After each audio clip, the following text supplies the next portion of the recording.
July by the Honorable Minister of Tourism and Culture, Government of Uttar Pradesh, Dr. Neelkant Tiwari, and the Principal Secretary, Tourism and Culture, Mr. Mukesh Meshram. In today's edition, we take up a very important topic and a very relevant one as well, the role of media in reviving tourism. Now, the role of media in reviving tourism here means that we are in an in the period when the pandemic is ebbing and things are coming back to normal, limping to normalcy, I would say. And then the role of media in the revival of tourism is very, very important.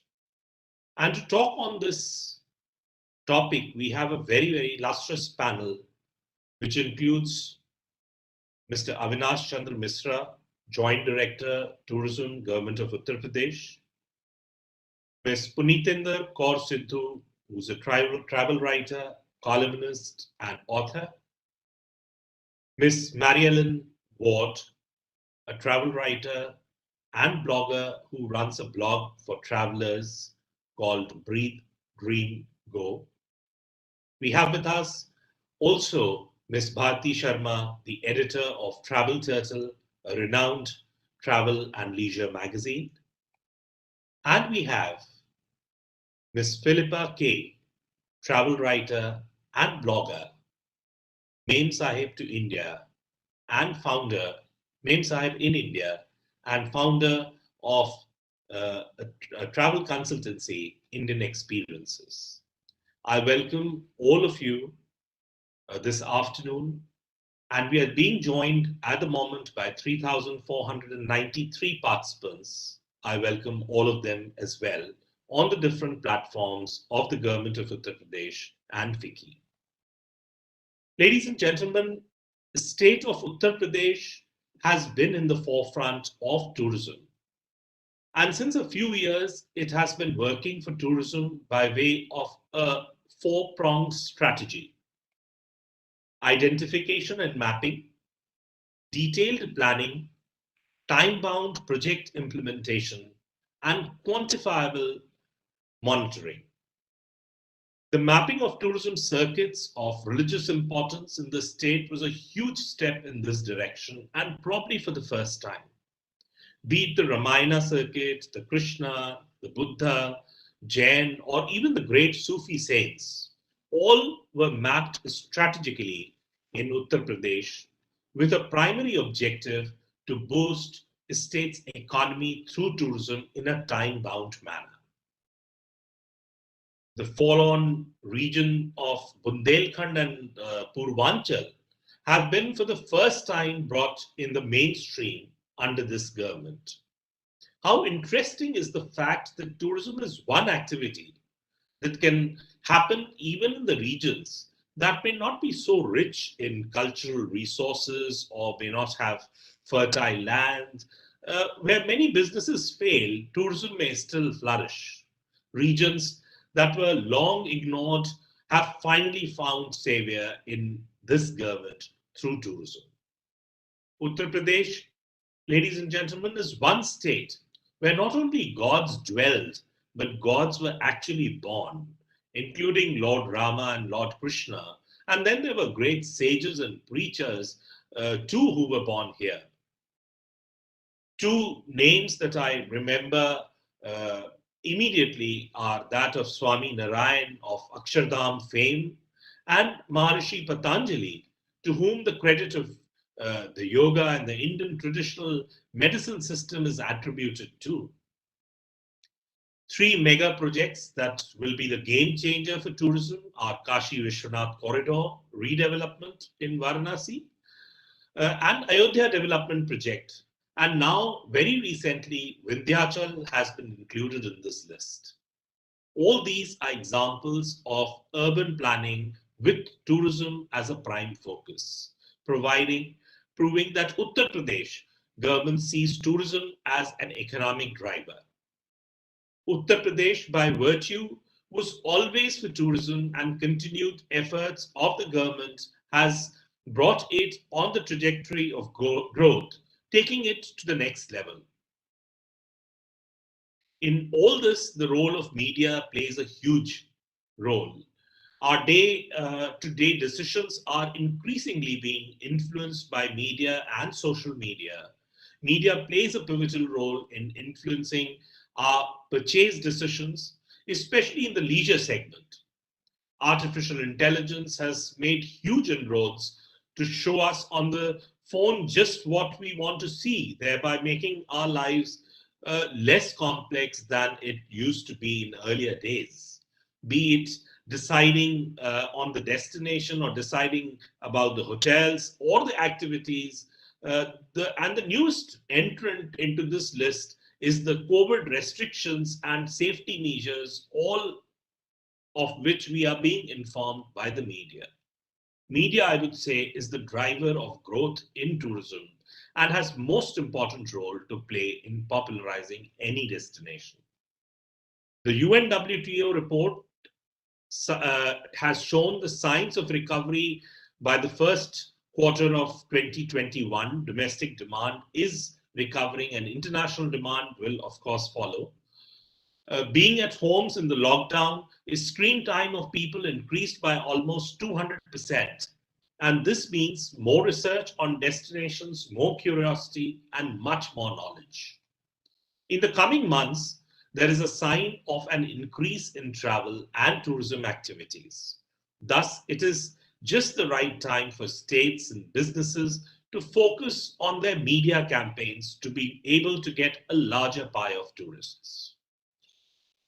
The concerning fact is a bit of the image reconstruction that India will now need to do after the negative news of the COVID second wave went around untamed, and surprisingly, media refrained from showing positive stories and how quickly it was all controlled. And of course, the record number of vaccinations that India has administered to get rid of COVID in spite of its size and population.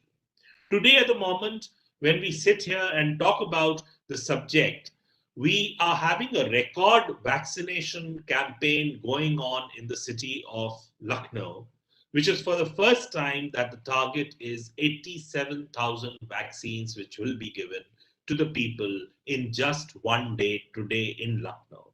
So probably a lot of work is being done by the government in this direction also to make us all ready and normalize everything as soon as possible. The states and the stakeholders in travel and tourism need to relook at the business strategies, concentrating on being empathetic and responsible rather than merely profitable now. Assurance of COVID and other health and safety is the most important part of a role where media can come in and give out this message easily to the prospective travelers. To discuss this and more, as I said, we have a great panel today. And before we go on to our panelists, let me first bring in Mr. Avinash Chandra Misra, the Joint Director, Tourism, Government of Uttar Pradesh. He's the key speaker for today from the Government of Uttar Pradesh Department of Tourism. Mr. Avinash Chandra Mishra holds MPhil in psychology and is a trained psychologist. So probably he will understand the psychology of tourists much better than any one of us on this panel, and probably he does too.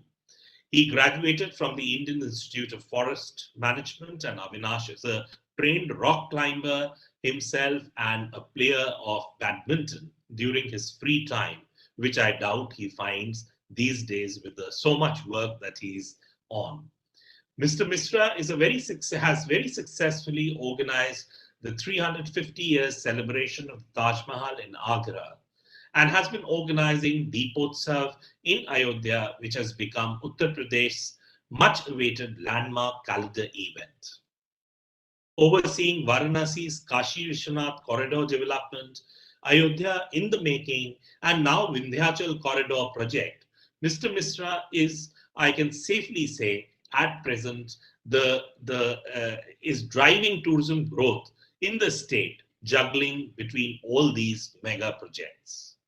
May I request you, Mr. Misra, to kindly unmute your microphone and give your opening remarks.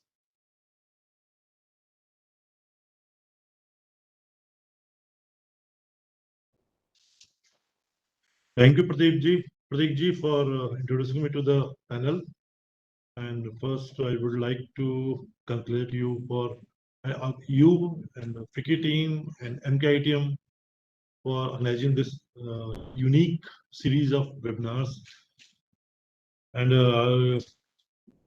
I would also like to thank the esteemed panelists and the eminent stakeholders of tourism industry.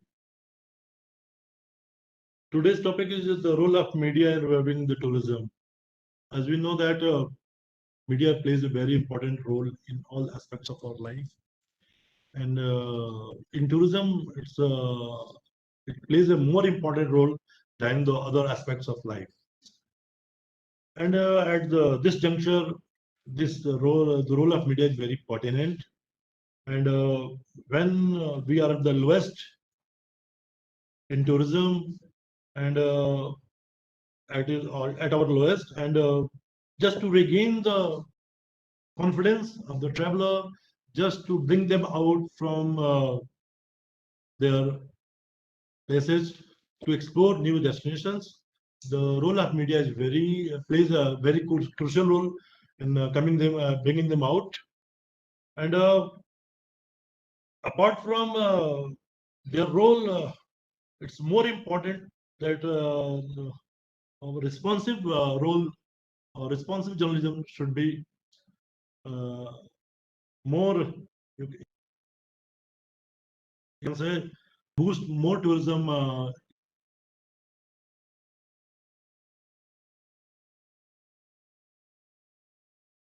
I was saying that the media, we need a hand-holding from the media just to boost the tourism. Responsible journalism is why I'm saying that we need responsible reporting. You know that our industry is very sensitive, and small negative news can cause a larger damage than a smaller good news for what boost we are getting. So, like when I was in Agra long back, it's a 15-year back story. A small incident or accident took place, which led to burning of a truck by the local people. And next day, there was a headline in the electronic media that Agra is burning. That caused a large number of cancellations from for and it took us almost 6 months to revive back. My but just point is just we need a very sensible coverage, a very responsible coverage. Of course, we need the whole holding from the media, but a positive coverage is more important than a normal coverage. And I am not saying that they should not mention the lackings. They must also mention where we are lacking. That will help us to take correction measures from our side, from our administration. But any information, any news which causes long-term damage, maybe, can be, should be avoided. So it's not point of contention how media is important. We all know media is very important nowadays because of its reach, because of its time of reaching. In fraction of seconds,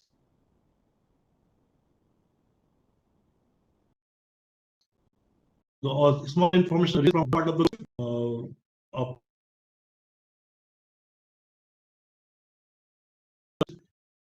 being spread, then certainly it will be going to boost our tourism industry.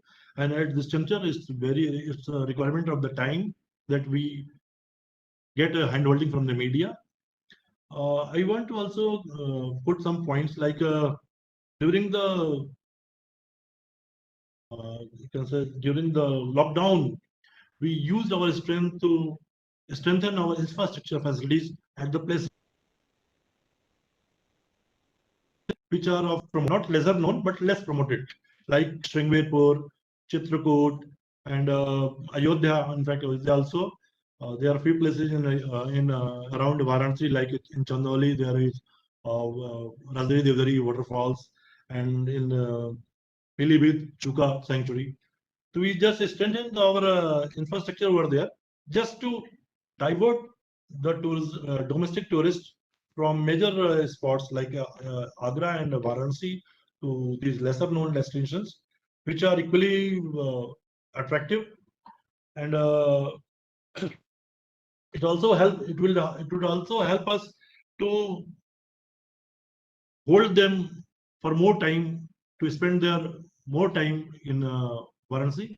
We are also developing many places nearby, as you know, nearby Varanasi, like Chunar, like Markande Mahadev, and other places. We are we are just going to start a cruise from 5th of this month, the next month, from Varanasi, regular cruise from Varanasi to Chunar. Like so, you know, in past we have been organizing travel writers conclave for regularly 3 years, and again we wish to start them soon. And in pipeline there are two major events. You know, we celebrate the homecoming Lord Rama at Ayodhya, uh, Deepotsav, and Dev Diwali at Varanasi. These events will certainly boost us to attract more domestic tourists apart from the foreign tourists to these cities. And I would like to extend an invite for all the stakeholders and all the fraternity people just to visit Ayodhya during the Deepotsav. We are also going to organize along with IATO and FICCI, you can say, fan tour for Ayodhya. So it would be better, but you just see yourself this year how, in a grand way, we are going to celebrate Deepotsav at Ayodhya. And I also like to conclude that in the present time, tourism in the media is media plays a very crucial role. So we need certainly handholding and cooperation from the media. Thank you. Thanks. Thank you, Mr. Mishra. I agree with your point that the reporting has to be responsible, and we saw the kind of damage that we have had from the because of a lot of unfounded negative reporting in the media during the COVID also, because as I mentioned, nobody raised how effectively the state of Uttar Pradesh was able to manage the COVID situation, but everybody was talking about the lack of oxygen and how people were dying on the roads and all those things, which has traveled far and aimlessly. So the factual situation was very different, and we all know, being in the state of Uttar Pradesh, that how effectively the government was able to manage the situation, and no other state could in that perspective. And also, I appreciate your point about the regional development, which is the crux of the tourism, that it is not about one specific destination that has to be developed, but you are doing some remarkable work in and around the areas of Varanasi, and I have witnessed most of it. And this will hold back the tourists, increase the number of nights, which will be good for the stakeholders, especially the hoteliers and the tour operators, exploring the places nearby. And thank you for your invite. And I'm sure the panelists who are there today and many more will be a part of this FAM tour, this Deepotsav, and they'll be happy. In fact, I've already I mean, people are asking me that how can I reach Ayodhya? So I told them, Mr. Misra is doing something for us. Don't worry. But this is a good invite coming straight from you, Mr. Misra. Thank you very much for your remarks. Thank you, Pradeep. Thank you. Now, we are also extremely honored to have a very senior travel media person with us today, author, travel writer, food critic, and a columnist, Punitendra Kaur Sidhu. She's also an adventurous foodie and writes on a wide variety of subjects. She's a regular contributor to national and international publications, apart from having penned over a dozen travel guides for Lonely Planet, including a full series on the state of Uttar Pradesh that she has done. And she also writes for the Times Food Guide as well. Puneet is a recipient of Saryu Samman, which was given to her for introducing the varied facets of Ayodhya to the leisure traveler. Her latest book for Lonely Planet is Guru Nanak's Blessed Trail, covering over 80 gurudwaras associated with the founder of Sikhism across Punjab. Sidhu has also authored a comprehensive book on Samistha, Kumbh, and a driving guide called Experience Punjab on the Road, which is about her home state, Punjab. She's the co-founder of TCBG World, an initiative providing travel media solutions, and Puneet is spearheaded the media and public relation engagement for the World Heritage Cuisine Summit. So over to you now, Puneet.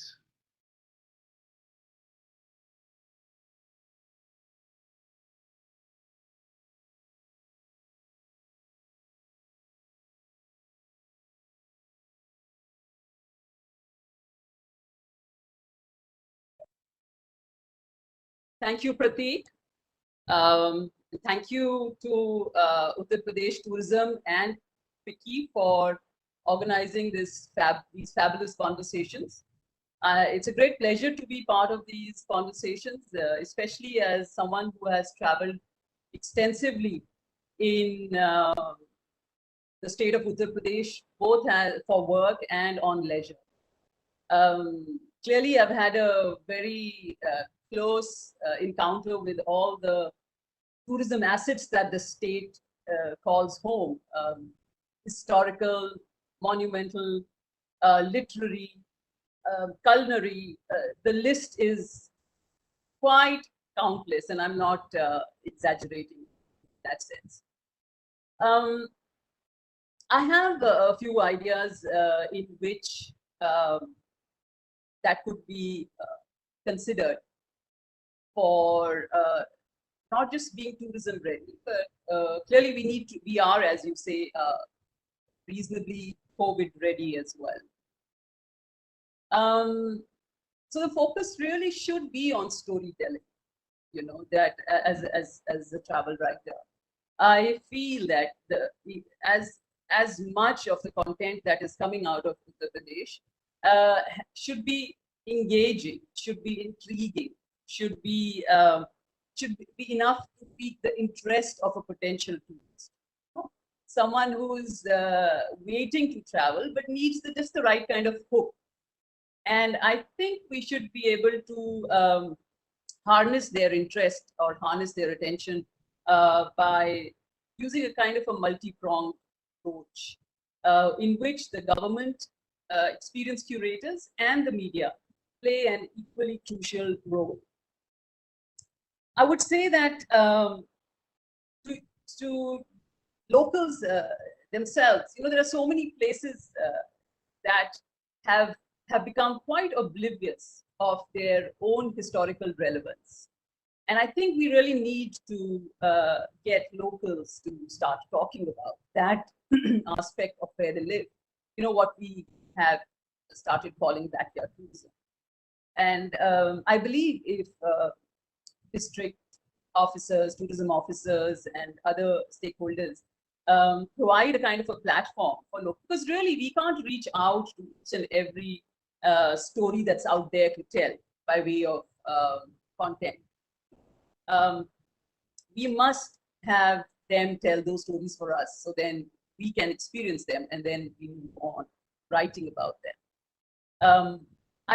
My own visits to, let's say, the Chambal area, for instance, I wasn't aware of a lot of the places around it till I actually started looking at local content. I discovered the heritage Havelis of Holipura because I was in the area. I discovered the Rapdi tombs and the Eidgah by being in the right place and looking at for the right content. And of course, it's few and far between. So I think that's one area which can be addressed. We have mentioned earlier in the conversation that we need the traveler or the tourist to stay longer once we have their interest. Right? So I think a lot of experiences that can be curated around emerging destinations, as well as around destinations that are popular already. We already have a captive audience that is there, and we provide them with more experiences to stay longer. And those experiences then get them to also share their perspective on their own platforms. Now the internet is just one big well of information. It's endless. More you dig, the more information you will get. So that's how we use the media for the stories to amplify, right? We mentioned Varanasi a little while ago. I mean, you can never have enough of Varanasi, no matter how many times you visit.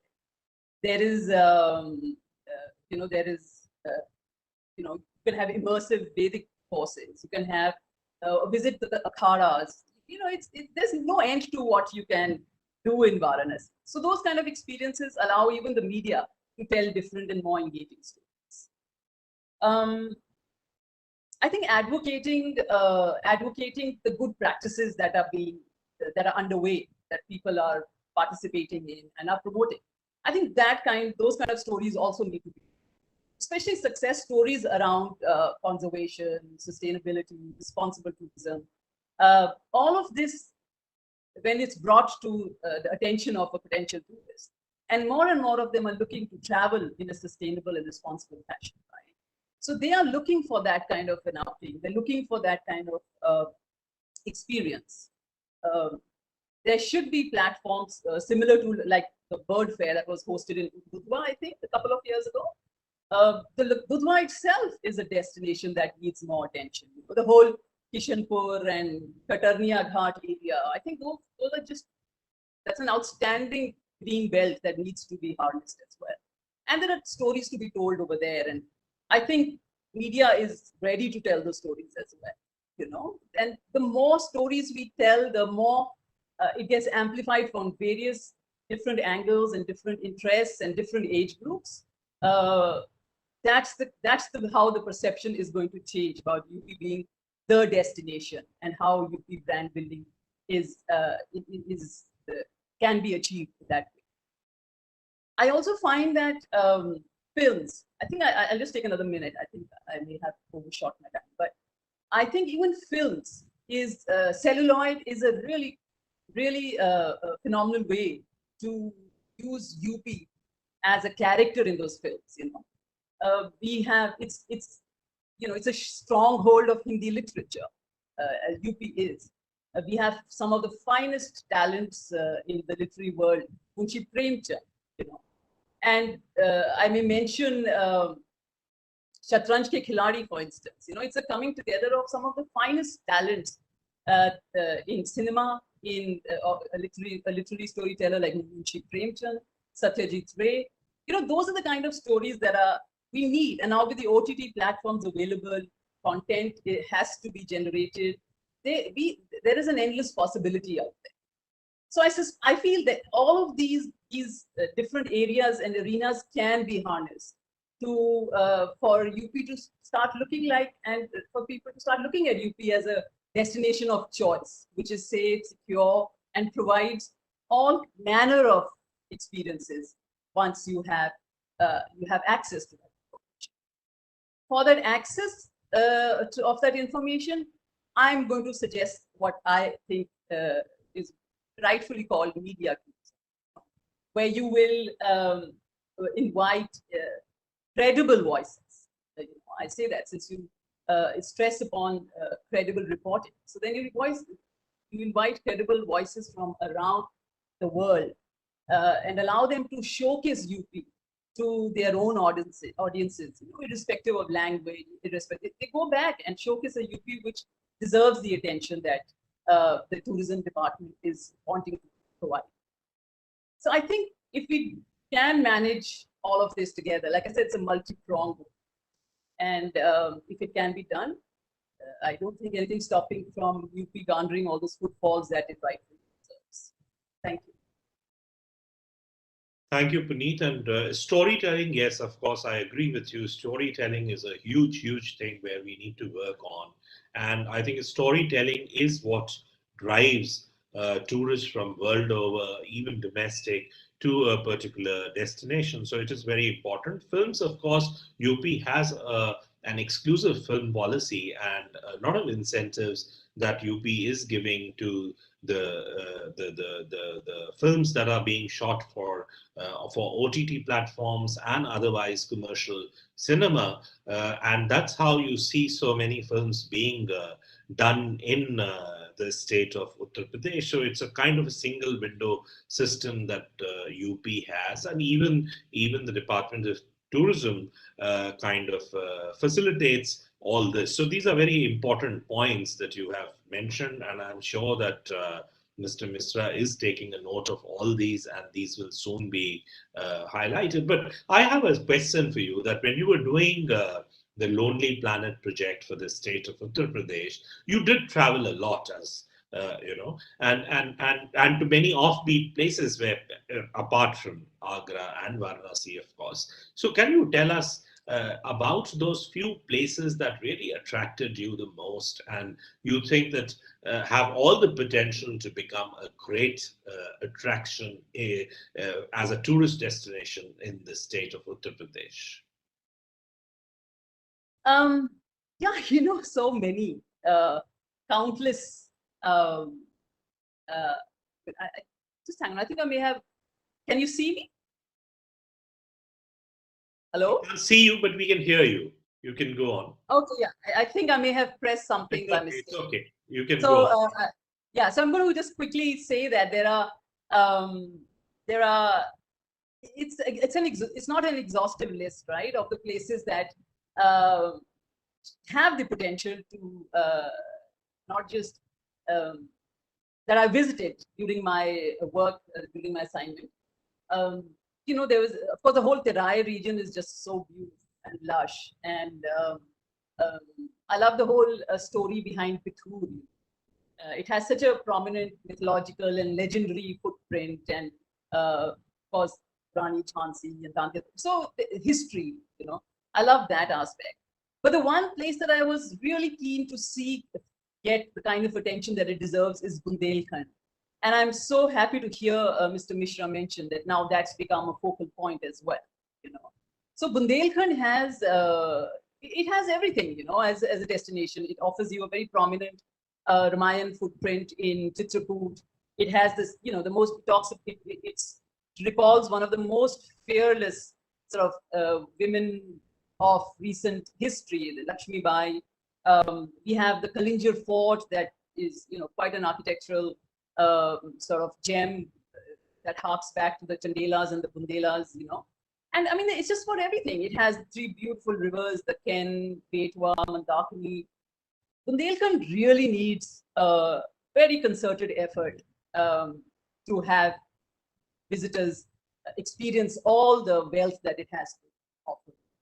And I, for one, am very willing to visit it and talk about it. Thank you.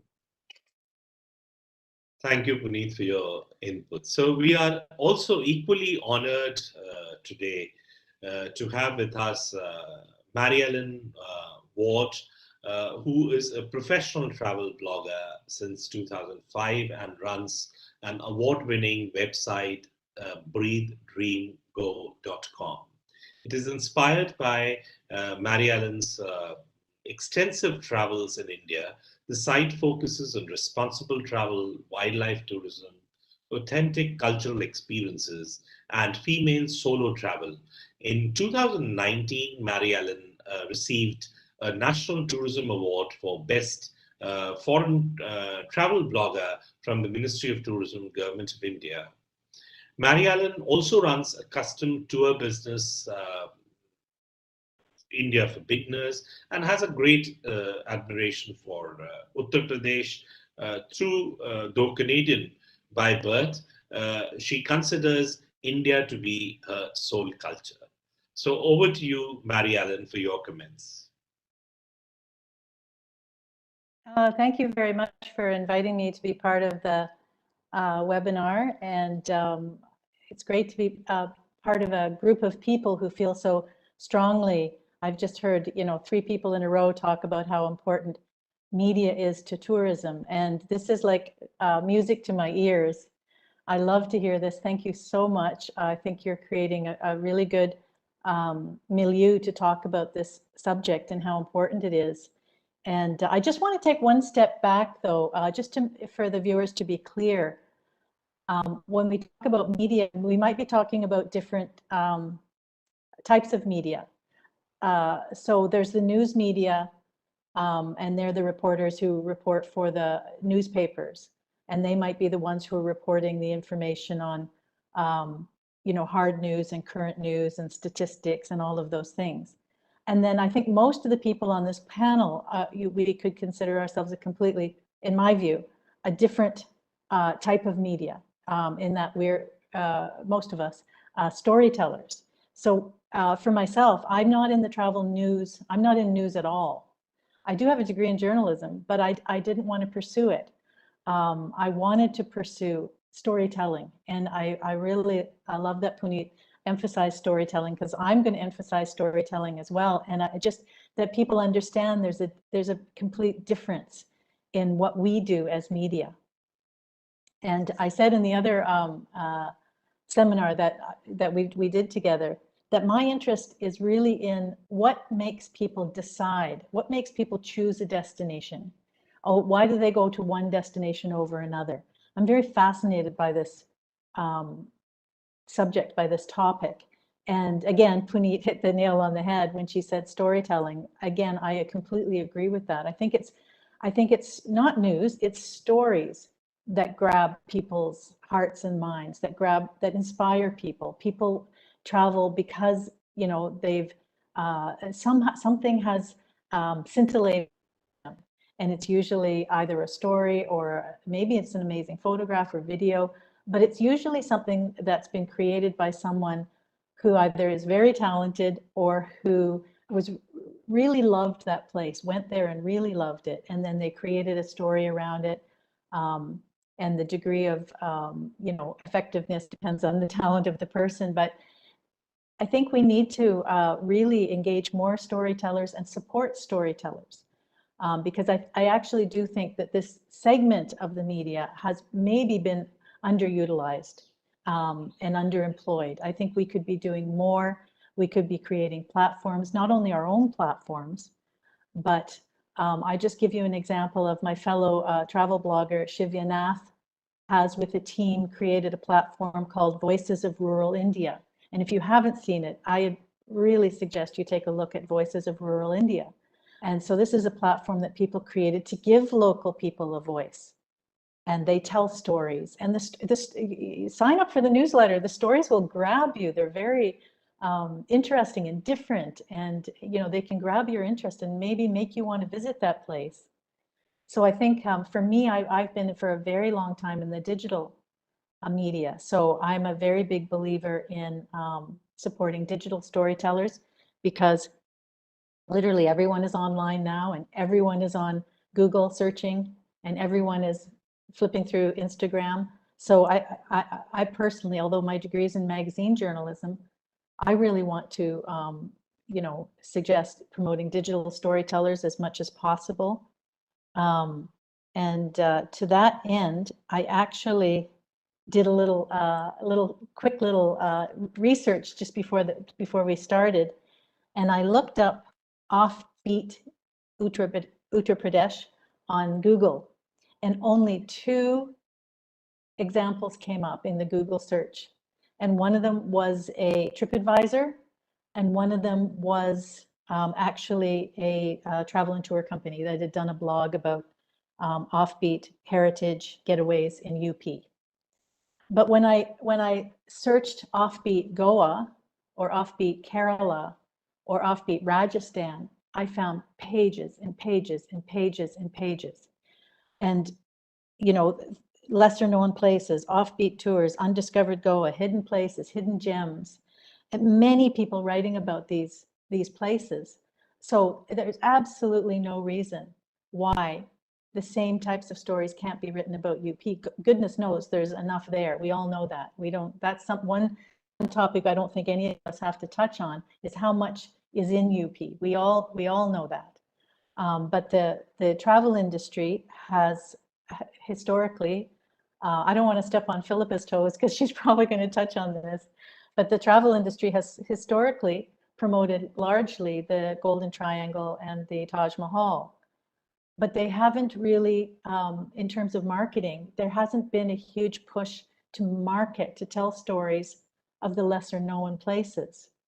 And this is what we really need to do. My experience of the travel industry in India, because I've been blogging since 2005, which is, ahead of the curve. So I was always coming up against people who didn't really understand what I was doing, why I was doing it, or what the effectiveness was. Because my experience is the travel industry tends to focus more on sales than on marketing.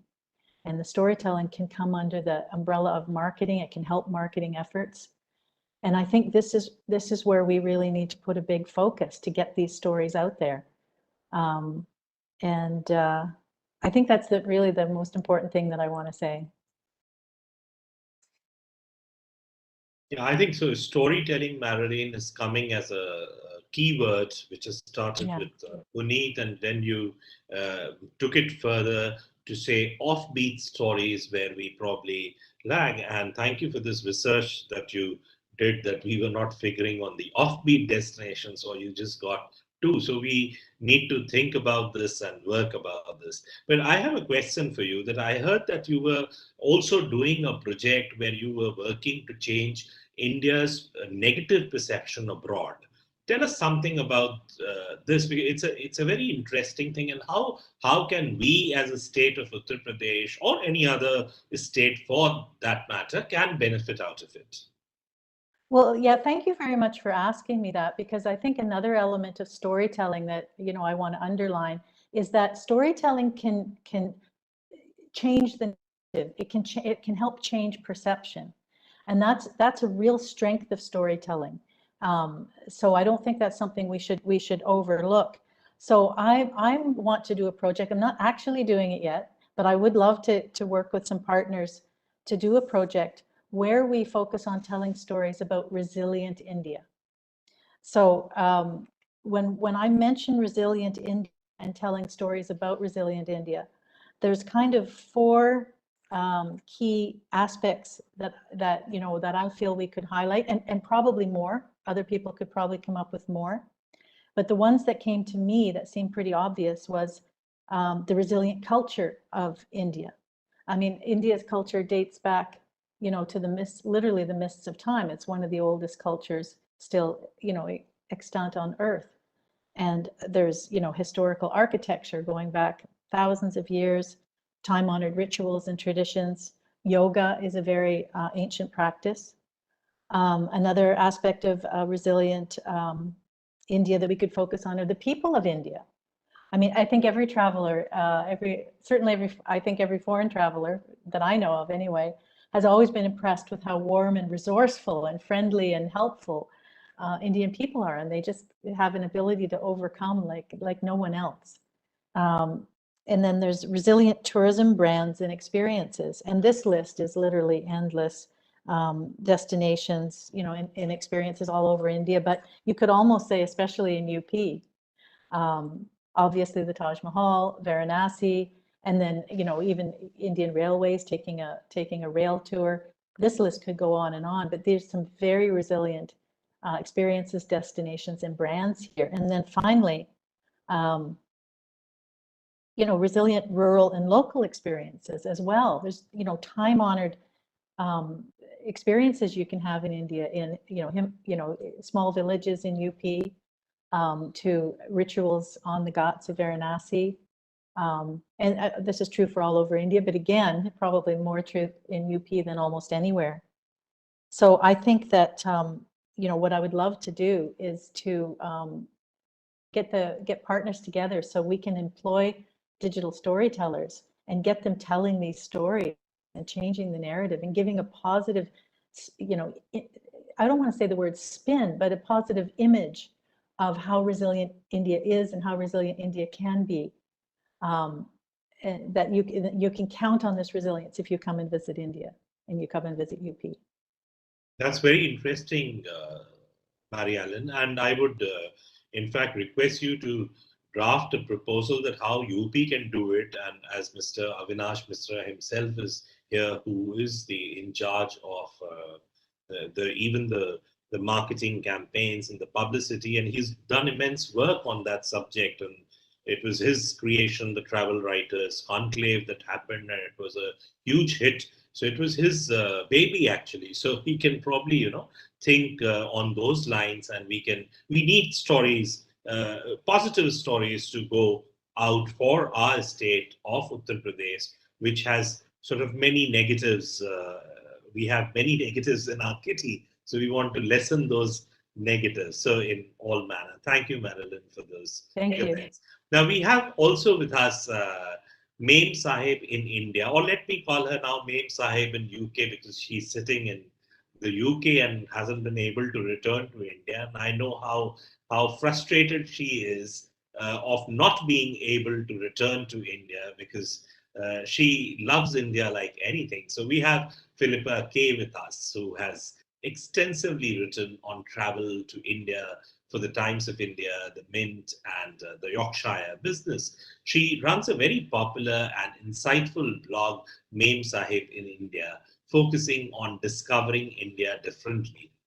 Philippa K has also authored a book titled Escape to India, which is now selling its second edition. She's the founder of Indian Experiences, the industry's only consultancy to the travel trade, with over 23 years of experience in working both out of the UK and India, and having been a tour operator herself, having consulted for tour operators. She has also been curating for hotels and experience companies. So Philippa, can we have you in now, please? Hi there. Thank you very much for that introduction, Pratik. And thank you to UP Tourism and FICCI and Mr. Mishra for allowing me some space to speak on this webinar. I'm going to come at it from a slightly different perspective. Pratik, as you well know, I've explored UP extensively. I totally fell in love with Lucknow when I was there. Yeah, Varanasi I visited several times. There's Chambal, Dudhwa. It's a state that's awash with history, culture, art, craft, food. It has unique fairs, and as Puneet and Mary Ellen have quite rightly said, there's an abundance of opportunity for storytelling. I want to come at this from a slightly different angle, because I am originally from the travel trade. I do train travel companies globally on how to promote a different India. And with regard to that, I did some research with quite a few of the tour operators that I work with before today. The feedback that we're getting, and I think this will be important when we're looking at the stories that do need to be got out there, is that you have approximately 20% of the former travelling market who are just desperate to travel. They're just desperate to come back, and your hardcore Indophiles are just desperate to come back and go anywhere, and they are looking for stories and places to visit and to be inspired by and intrigued by. Then, of the travellers who would normally visit, you're going to have another 20 to 30% possibly who would like to come back, but they don't want to be the forerunners. They want to see what happens. They want to follow other people who've travelled, to see that it's safe, to see that it's to give them that confidence to come back and travel again.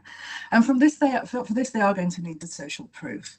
So in terms of social media, it is the stories. It is, I think social media can play a really important role in harnessing the stories of safety, and in how India has now sort of come out of the second wave. It's progressing very successfully towards being a very safe destination once again. Possibly one of the key messages that could be got out there, and which will stand UP in good favour, in good stead, is talking about destinations, but destinations that aren't necessarily also the big tourist destinations. Give people confidence in visiting places that aren't awash with tourists necessarily, and that's where some of the the different destinations of UP can also come into their own. But also to play to the strengths and to play to the buzzwords these days. Puneet mentioned this, is that sustainable travel is the way forward. Regenerative travel and sustainable travel are the buzzwords these days. And I've written about how we're not going to prevent people from visiting mainstream destinations like Agra and Varanasi. So how can we make those mainstream destinations more sustainable? And it's by increasing the stay there. Okay, and increasing the stay there not gives a softer footfall on the destination, but it also allows for the development of experiences, which we've talked about, and the development experiences and the development of stories. Now, I was very fortunate to be on the last UP Travel Writers Conference, and you realize just how much more there is to Varanasi as a destination, for example. I've spent 8, 9, 10 days in Agra exploring what else there is to do there.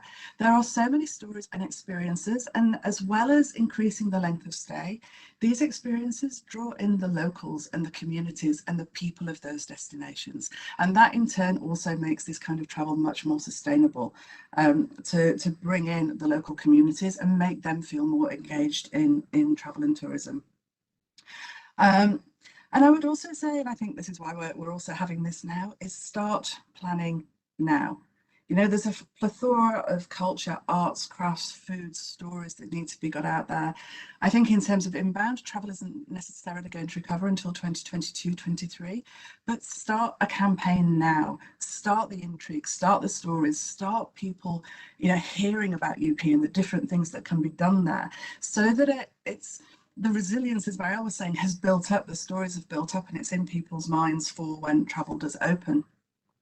But I also want to come at this from a slightly different perspective, and I listen with fascination to all the places that Puneet talked about.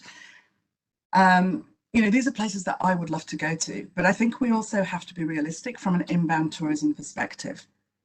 Okay, and we have to think about how the inbound tourism sector works. Okay, so you have certain tour operators, travel agents who travel to India, who come and experience it themselves and then talk to their clients about it.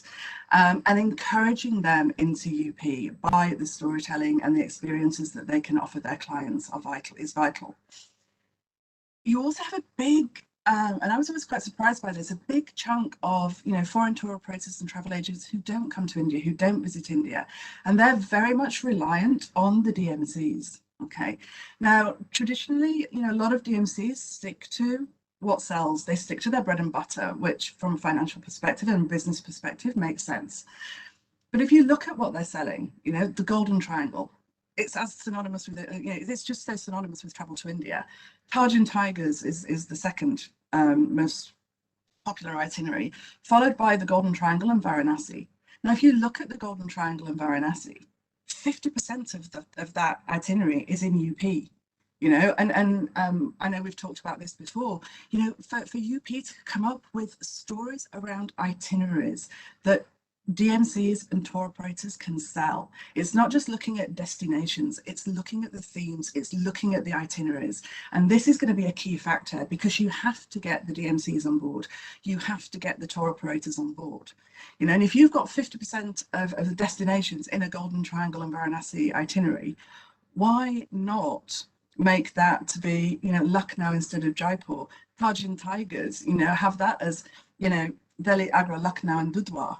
Dudhwa needs to play to its strengths. It has much more diversity than Ranthambore, for example. It has rhino, it has elephant, it has tiger, it has 3 different parks. So play to those strengths to get people, into an alternative Golden Triangle, an alternative Taj and Tigers. And so I think, there needs to be a focus on the storytelling, the promotion, the fam trips to DMCs. I agree wholeheartedly with fam trips for foreign journalists as well as domestic writers, but also fam trips for international tour operators to come and experience the destination themselves. And I think, I think it's going to be very interesting to see the way in which the tourism industry progresses. There've always been the very big DMCs, the very big travel companies. I think what's going to emerge now much more are smaller, more personalised and niche tour operators, travel agents and DMCs. And I think doing a very, very focused campaign on them and a research campaign on them. I mean, I know from my experience of working with some of the bigger DMCs and working with trade fairs and travel shows, a lot of tour operators get invited to these, but research hasn't been done on those tour operators to see if they are actually selling India. And I think what's going to emerge now are a lot more niche operators for textiles. That's becoming huge. Niche operators for food, that's also becoming huge. For your more mainstream tour operators that aren't quite so niche, they are looking for experiences. They are, customers now want to come and engage, okay, and to write these stories, to inspire them, to create these experiences, to engage people, to give them the intrigue, as Puneet was saying, about these destinations, can play a vital role in getting the travel agents, the tour operators and DMCs on board as well. But I think my overriding and sort of lasting message to this is UP needs to become a brand. Uttar Pradesh needs to become a brand, because it's not now, okay? You say Rajasthan to anybody and people think forts and palaces and deserts and tiger. You mentioned Kerala and everyone thinks of waterway, the backwaters and beaches and tea plantations and green. You mentioned Madhya Pradesh and people think about wildlife and natural heritage. You mentioned UP and people have no concept of what it can be in terms of tourism. And yet there's the Taj Mahal, the most famous monument, of India, the romance and the stories behind it. And I do appreciate the irony of me talking about that so effusively, but it's true. You have Varanasi, the most ancient city and spiritual city of India, so UP really needs to get out there. And it needs to work on becoming a brand. It needs to have a structured campaign. It needs to, think about this as a 2 to 3 year project to really develop a brand that people talk about. And when people mention UP in terms of tourism, they conjure up these phenomenal images and experiences that can be done there. Thank you. Yeah, Philippa, I think this brand thing that you have mentioned is really, really very important. And we should be working in that direction to make UP a brand and have our own brand image. We are one of the largest states and the most populous state in India. So we should at least, be able to attract tourists. Of course, we are privileged to have Taj Mahal in our state, for which the numbers go up. And then we host Kumbh and Magh Mela in Prayagraj, which again is a huge addition to those numbers. And of course, Varanasi, which is a must do. But there are a lot other destinations as well. And I should ask you, because you have also traveled in the state of Uttar Pradesh, and a lot you have traveled in the state of Uttar Pradesh. So what do you think, if changed, can work to the advantage of the state to get more tourists? Of course, marketing campaigns and farm tours and everything is okay. But apart from that, what do you think we should change, or the Department of Tourism, government of Uttar Pradesh can do to change and we start getting a lot of tourists into this state? I think focusing on experiences, and I think infrastructure is a big factor. I was listening to Mary Ellen's point about offbeat UP. UP doesn't necessarily have those offbeat destinations, and if it doesn't have the infrastructure of accommodation, again, decent accommodation there. You don't think of boutique hotels, you don't think of independent hotels. I know sort of lovely Chambal is out there, which is fabulous. But there isn't a whole host of these offbeat activities with hotels that have a story. Because the other thing about these sort of lovely small independent boutique hotels and properties is that each of them has a story, and each of them becomes a place that people want to visit. So I think, you know, in terms of really boosting UP, I almost kind of want to do a sort of, you know, I love a challenge, Pratik. I kind of almost want to do a sort of challenge of, you know, a Lucknow versus Jaipur, because that, in terms of inbound, is what it's going to come down to. You know, can you do an alternative golden triangle? Can you encourage, you know, people to do that alternative golden triangle? But I think, you know, to encourage stakeholders, to encourage more small boutique operators and hoteliers and niche tourism is where it's at. Thank you, Philippa. It's a day of women power today, and we have all women panelists on our panel today. So you can understand that how women are driving the travel media, the travel and tourism scene in India and world over, I would say. So this is one industry that is kind of an equal opportunity, or rather a better opportunity for women in this sector. So we have another lady with us who's Bharti Sharma. She's the editor of Travel Turtle, a magazine that is enlightening content and is equally aesthetic and a visual delight for its readers. A graduate in journalism and mass communication, Bharti brings a freshness and a millennial approach to the way of travel media is presented to its audience. As an editor of a travel magazine, Bharti has covered everything from airlines, hotels, destinations, to policies, bureaucracy, and domestic and international events, adding substance to her journalistic acumen. Bharti believes that tourism is a subject of substance. It's much more than flights, hotels, and sightseeing. It benefits communities, restores culture, and allows us to explore the best of ourselves. So, may I now request Bharti Sharma to you to kindly unmute your microphone and give your remarks. Thank you so much for that intro, Mr. Hira, and thank you so much for having me. I would like to thank all the panelists who are here with me and also to the audience who have joined us across various platforms. I would like to congratulate the UP Tourism Board and also FICCI for organizing the series of webinar on being tourism ready. I'm pretty confident that the, initiatives like this will help the industry to revive in a more positive way. So I think I would start with UP as a destination. So if we talk about tourism products, culinary, heritage, architecture, and development, so I think Uttar Pradesh has it all, and it tops the list, right?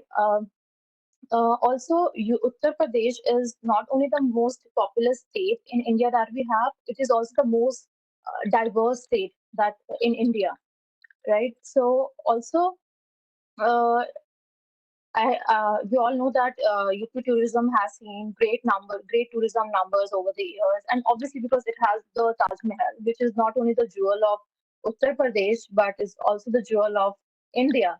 So Agra is great, but honestly, I am thrilled to see the development that is happening in Ayodhya and Varanasi. And obviously, we all know the Ayodhya temple, that Ram Mandir is coming up in Ayodhya.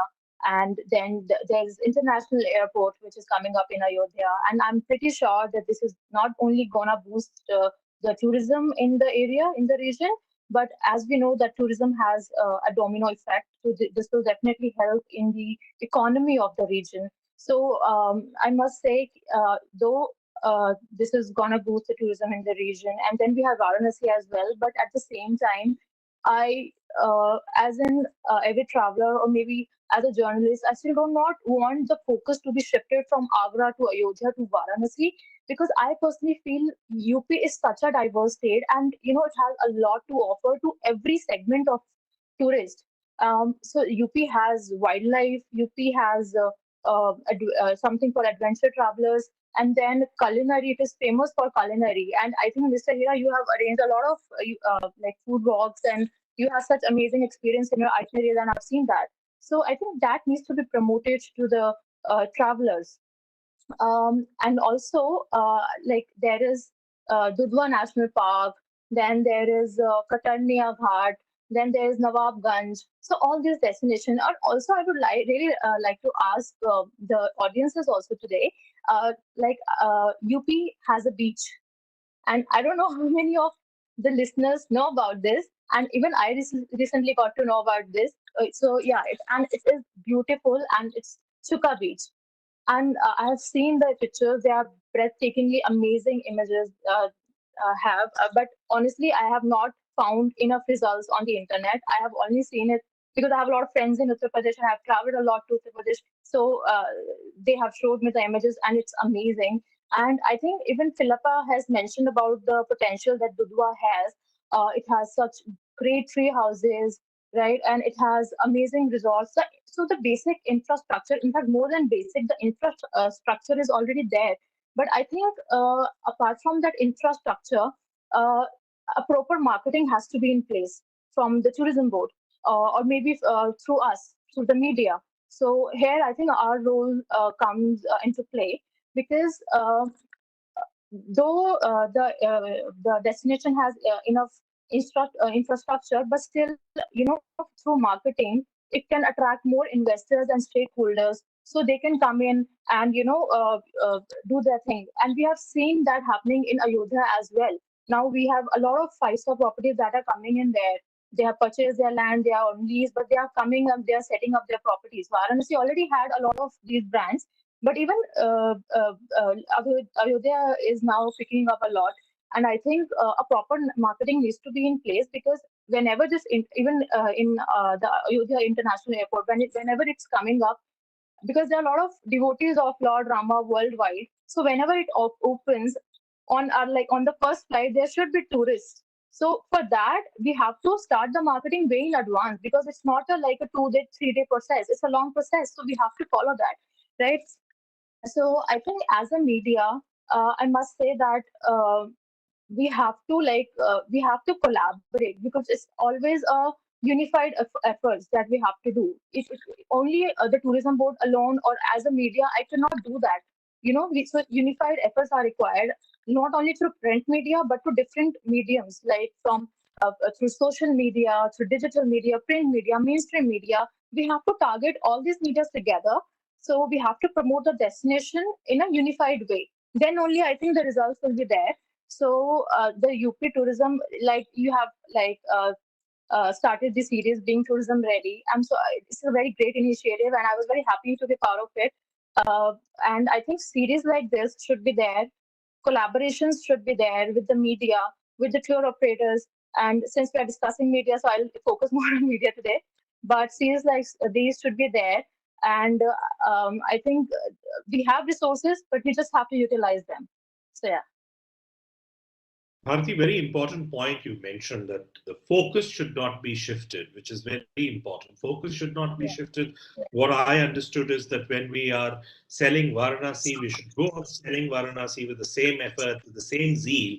And it's not like when Ayodhya comes up, we stop selling Varanasi, or, so this is so it has to be a parallel attention that has to be maintained. So this is one important point that I take from your input. And another important point is that this is everybody's industry. Everybody's involved, and government is a stakeholder. We as operators, media persons, everybody's a stakeholder in tourism development, growth. So this is a very important aspect. But I have a question for you, because you are from the print media.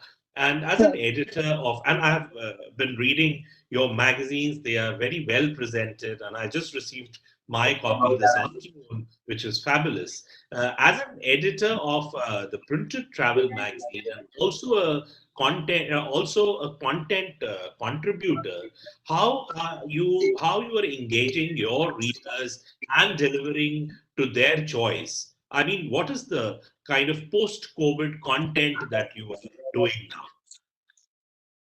Okay, so I think as a travel editor of a magazine, I must say the onus is on us, right? The onus is on is on us to present our facts, present our news in the most responsible way. Because our job is not only to disseminate information, it is to disseminate information with facts. Uh, Hello, am I audible? Sorry. Yes, yes, very much. Please go on. Oh, sorry. Yeah, yeah. So I was saying that our job is not only to disseminate information with facts, because and we otherwise we get like hundreds and thousands of WhatsApp forwards every day with some news or the other. And but where is authenticity? So as the media person, it's our responsibility to fact check every news, every report that we get on daily basis, or always whenever we report anything, we have to fact check. And also, I think in the past 1.5 year, we all must have witnessed that people were doing they found and devastating. And I'm pretty sure because yeah, the scenario wasn't that good, and there were not like good incidences to show to the people. There was hardly any positive news coming in that time. But still, a few media houses, we have noticed that we have they've been acting very opportunistic that way, and that behavior was not good. And we have seen the traces of yellow journalism throughout this time, right? So I think the responsibility is on us. So also, I remember when after the lockdown, when we were supposed to, come out with a print issue. So there were a lot of apprehensions around that time, like if we should go with the printing magazine or not, if we should print the magazine or not.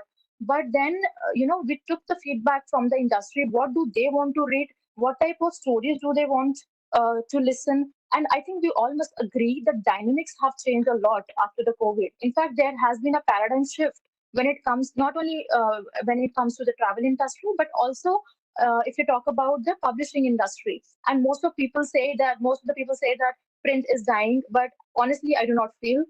And talking about basically the marketing thing, I think we've been focusing ourselves not only we have not been focusing only on print, but also on social media and digital media also.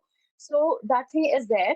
So I think, yeah, that's it. Yeah, I think I also love the printed magazines very much, and I make it a point to read all these magazines. And I loved your article on dark tourism, I must say. I must Oh compliment yes. you on that. It was very nice in these dark days, actually. So we are in a dark tourism days, actually. So Yeah. anyway, so it goes without saying that the media has a huge role to play in influencing travel decisions, and more so now as people would like to travel more and to newer places. So media will come in handy, the social media, the print media, and all kinds of things that are going on. So it is very important, and destinations and business now must engage more with media, which is one of the most important pillars of tourism, just like it is the fourth pillar of democracy. The mediums have evolved, rather only expanded, but the relevance of media has grown immensely over the years, and it would be for our own benefit to work with it more closely to get the best advantage for our destinations.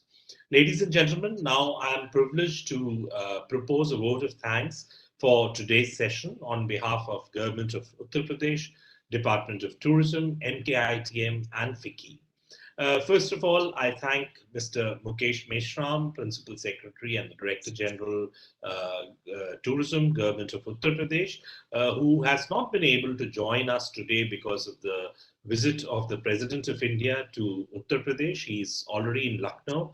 Tomorrow he travels to Gorakhpur, and on Sunday he's spending time in Ayodhya. So you can understand he'll be the first President of India to be in Ayodhya. So Mr. Mukesh Meshram is busy with this, and Mr. Avinash Mishra also will be leaving for Ayodhya now to oversee all the arrangements. So entire office is kind of shifting to Ayodhya, and he's, by the way, traveling by train, which is his second train that he's taking into Uttar Pradesh. So he'll be traveling by train from Lucknow to Ayodhya by this special train, which is royal coaches that were sort of transformed for this travel. So it's a big show. So Ayodhya, you can understand how important Ayodhya and Gorakhpur and Lucknow are now, and how important Uttar Pradesh is.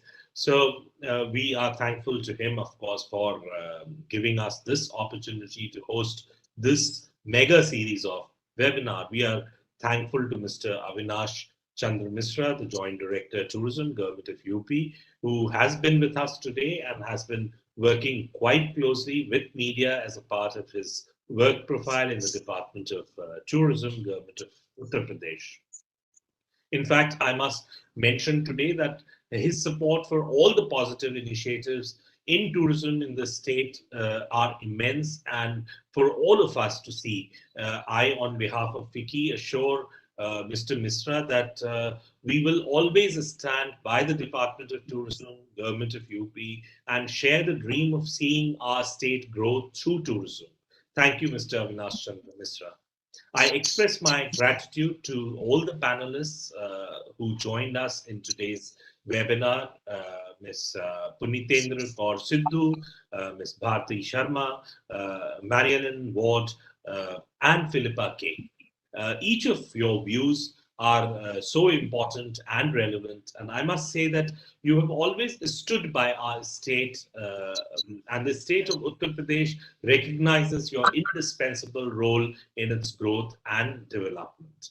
I must also thank Dr. Anushri Banerjee, the publication officer of UP Tourism, for coordinating this entire series on behalf of the government of UP and taking personal interest in its smooth conduct.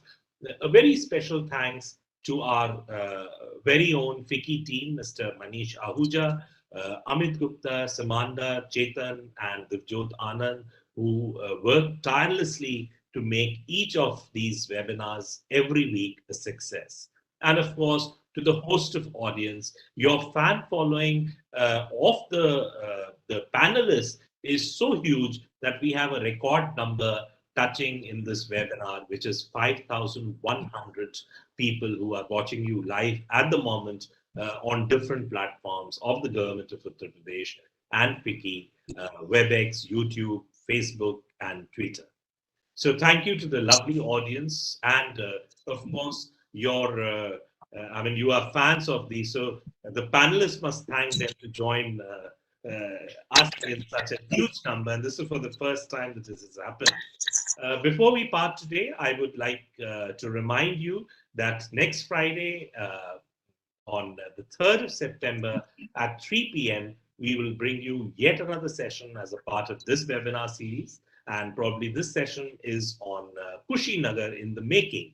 So we will be joined by the District Magistrate Kushinagar and the City Magistrate, 2 IAS officers, the Principal Secretary, and some local enthusiasts and research scholars who will be showing all the things that Kushinagar is doing, including the international airport, which is already ready in Kushinagar. So thank you once again for being a part of this webinar, and hope to see you again in another webinar. Thank you very much. Thank you so much.